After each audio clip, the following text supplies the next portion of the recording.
try to give them to us. So he'll be a guy that, if he shows up and does the exact right thing, he can win the fight. If he don't do the right thing, which I don't see him doing, I don't know why he would at this point. Crawford took the moving up in weight classes serious. He did the diet and he did the training. So I feel like when you put in work like that, let's call a spade, right? When you get bigger, you do slow down a little bit, but that doesn't mean he's going to be ineffective at that weight. I think it's a bona fide good point to make. Sometimes it does wind up that way, but I'll give you Roy Jones Jr. Roy Jones Jr. Put on weight, was muscular as he moved up the weight classes, and it didn't affect him. Roy Jones Jr. believes Canelo Alvarez would struggle to withstand Terence Crawford's challenge, pointing to the loss of energy and sharpness Canelo once displayed in his prime. He expressed disappointment over Canelo's apparent decline at the stage of his career. In contrast, Jones praised Crawford's relentless determination, laser focus, and world-class skill set. He stressed that weight difference would not determine the outcome, as Crawford's exceptional technique, timing, and ring intelligence could neutralize any size advantage. According to Jones, Canelo's current form leaves him vulnerable, and facing a fighter as skilled and unyielding as Crawford could expose weaknesses. It'll all be predicated upon how well Terence can take his punch. And what I'm seeing is, I see a hungry Crawford, a Crawford that has been looking for the opportunity for a long time, finally getting the opportunity, and really ready to grab the opportunity. And with Canelo, I see a guy who's not necessarily hungry, but loves to entertain, loves to give us the big fights. Always tries to give the big fights. He finds a way to give us big fights. Not gonna always win them, but he always tries to give them to us. So he'll be a guy that, if he shows up and does the exact right thing, he can win the fight. If he don't do the right thing, which I don't see him doing, I don't know why he would at this point. I don't know. It'll all be predicated upon how well Terence can take his punch. You said you don't think, or you don't look into the weight difference. Why? When you know how to box, when you're as skillful as Terence Crawford is, weight don't really matter much. Roy Jones cautions that if Canelo approaches a fight overconfident, assuming victory over Terence Crawford is inevitable, he could face a brutal wake-up call. Jones stresses that underestimating Crawford's skill, strategy, and relentless style might result in a challenging, potentially punishing. It's a hard one to call, and I'm going to tell you why it's a hard one to call. It's a hard one to call because it'll all be predicated upon how Canelo approaches the fight. If Canelo approaches the fight like he's the man and he can box and outbox Terence Crawford, he'll get beat. If he comes out and shows that he really wants to go out and prove whether he's still the best, he might win. So it all depends on which Canelo comes to the dance. Olympic boxer Omari Jones has voiced strong confidence in Terence Crawford's chances of defeating Canelo Alvarez. He noted that Crawford's weight gain for this fight is far from the typical, hasty approach fighters often take when moving up divisions. Instead, Crawford has executed the process with meticulous planning and discipline. By following a tailored diet, rigorous conditioning routines, and smart training adjustments, he has managed to add weight without sacrificing his trademark speed and agility. Jones emphasized that this calculated preparation positions Crawford to perform at his peak in a higher weight class, making the matchup a genuine win-win scenario. The grit and me personally meeting Crawford several times, it's like the man is just so competitive. It's like I don't even have to say nothing to him. You're just like, man, when we sparring, it's like his competitiveness is always gonna put him over the edge, and then he just has that I'm not gonna let you bully me, or his skill set. I know they talk about Charlo moved up, but I feel like it may be a little bit different for Canelo this time around because Crawford took the moving up in weight classes serious. He did the diet and he did the training. So I feel like when you put in work like that, it's a win-win. So you don't think Crawford, gaining that weight, because I saw him, he's pretty big. You don't think that's going to be a disadvantage for him in this fight? No, it looked like he put it on the right. While the physical challenge of facing a larger opponent is undeniable, Jones believed Crawford's skill, discipline, and commitment will enable him to adapt seamlessly. He stresses that Crawford isn't simply adding weight for size alone, but rather building his body to handle it efficiently without sacrificing the speed, agility, and sharpness that make him such a dangerous fighter. For Jones, this bout represents more than just a matchup. It's a testament to a disciplined athlete pushing beyond previous limits, embracing the challenge, and proving he can rise to the occasion against one of boxing's most formidable and respected champions. Like,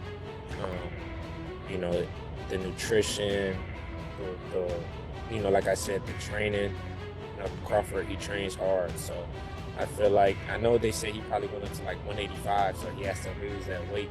But I think if he did it the right way, which I know he did, he'll be successful in September.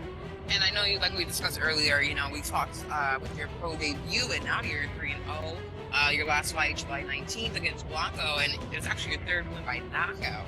Yes. Super proud of you. How are you feeling about your pro career so far? I'm feeling great about my pro career. I definitely feel like it's off to a great start. My pro debut in my hometown, and then I was my second fight at Atlantic City on the Boots card, and then my third fight on the Ben Rodriguez undercard. So Matchroom and Eddie Hearn, they're putting me on these cards, shining light on me, giving me the TV time. Former world champion Paulie Malignaggi has highlighted Crawford's impressive physical transformation ahead of the fight, noting his noticeably larger frame. Rather than seeing this as a drawback, Malignaggi considers it a significant advantage. He believes Crawford has successfully added mass without compromising the quickness, footwork, and precise timing that have defined his career. Malignaggi pointed out that many fighters moving up in weight often lose sharpness, becoming slower and less mobile, but Crawford's preparation appears to have preserved his speed and agility while enhancing his overall physical presence. No, I mean, listen, let's call a spade, right? When you get bigger, you do slow down a little bit, but that doesn't mean he's going to be ineffective at that weight. I think it's a bona fide good point to make. Sometimes it does wind up that way, but I'll give you Roy Jones Jr. Roy Jones Jr. Put on weight, was muscular as he moved up the weight classes, and it didn't affect him. Good old Manny Pacquiao did the same thing, So there's times where it affects, and there's times where I guess if you put it on the right way.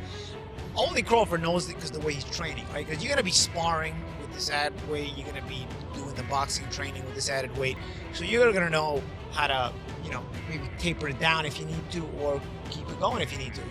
I think over the course of camp, if you start to feel too yoked up, and you get big, and then you're sacrificing reflexes, you're sacrificing athleticism, I think you're gonna feel it. Crawford seems to have found the ideal balance, adding the strength and durability needed to face a naturally bigger opponent like Canelo, while preserving the agility essential to his style. Malignaggi attributes this to Crawford's professionalism and meticulous attention to detail and training, observing that his physical growth complements his existing skills. In Malignaggi's view, Crawford is poised to perform at his peak despite the weight jump, and may even gain an advantage on the added power when dealing with Canelo's relentless pressure in the ring. Heavyweight kind of weight. What's your thought about that? Yeah, I mean, well, Roy Jones is Roy Jones, but also Terence Crawford is Terence Crawford. But John Ruiz is not Canelo Alvarez, so that's another aspect of that comparison. And yes, exactly what the champ said, exactly what Abel Sanchez said. You're going to put on weight, you're going to be a different fighter. And I can say this even as a fighter as myself. As I've gotten heavier in my retirement, I try and move around the gym. It just feels different. And even when you start camp, you feel different in the beginning than you do at the end. But listen, we're still 4 or 5 weeks away. I don't know exactly what Terence is weighing right now. And even if he does say what he weighs, and he's gone out there and said he's weighed, all types of crazy numbers just to get media to respond. So it's really not really going to know until the fight. We see these guys next to each other. He might look bigger right now, but he might not be that. Renowned boxing analyst Max Kellerman delivered a detailed technical breakdown of the highly anticipated clash between Terence Crawford and Canelo Alvarez. He highlighted Crawford's jab as one of the most precise and effective weapons in boxing today. Fast, perfectly timed, and capable of dictating the fight's rhythm. While Canelo once possessed a similarly sharp jab earlier in his career, Kellerman observed that it has noticeably declined in recent years. This, he argued, gives Crawford a distinct edge in range control and scoring opportunities. Beyond the jab, Kellerman praised Crawford's exceptional tactical intelligence, noting his rare ability to make real-time adjustments and exploit openings other fighters fail to recognize, making him a uniquely dangerous opponent. That attribute. First attribute, best jab. Crawford. Best defense. Crawford. Nowadays, Crawford. I would say early in the fight, Canelo. And earlier in his career, Canelo. But he hasn't been that kind of fighter in recent years. Although Crawford is also hittable. With any fighter, when you talk about their defense, the question is not, can they be hit with a shot? You take punches. Everyone, the greatest defensive fighters ever get hit. Pernell Whitaker, Willie Pep, Floyd Mayweather, they all get hit. The question is, can you hit them with combinations? And both guys are hard to hit. With the two-piece, hard to hit. So who has the best footwork out of the two? In terms of cutting off the ring, last fight notwithstanding, Canelo has gotten much better at cutting off the ring. Kellerman contrasted this with Canelo's reliance on natural size, strength, and power, which often enables him to overwhelm smaller opponents. He suggested that if Crawford can halt Canelo's forward momentum and turn the bout into a tactical chess match, the advantage shifts strongly in Crawford's favor.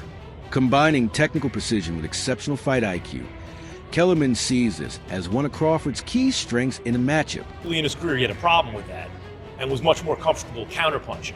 But overall, I have to say Crawford. If you go down the list and ask me about tactical advantages, most of them are Crawford. What Canelo has is size, and as a result, physical strength and punching power. Canelo also has a great chin.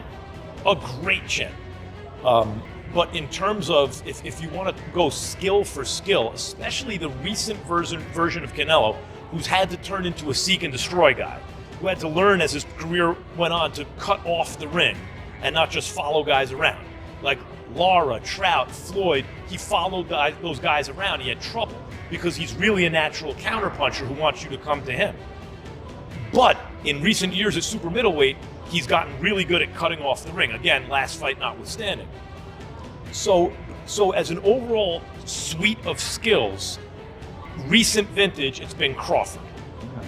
But Canelo also is skilled and has a larger skeleton. Popular boxing commentator Showbiz the Adult offered a balanced and respectful perspective on the matchup.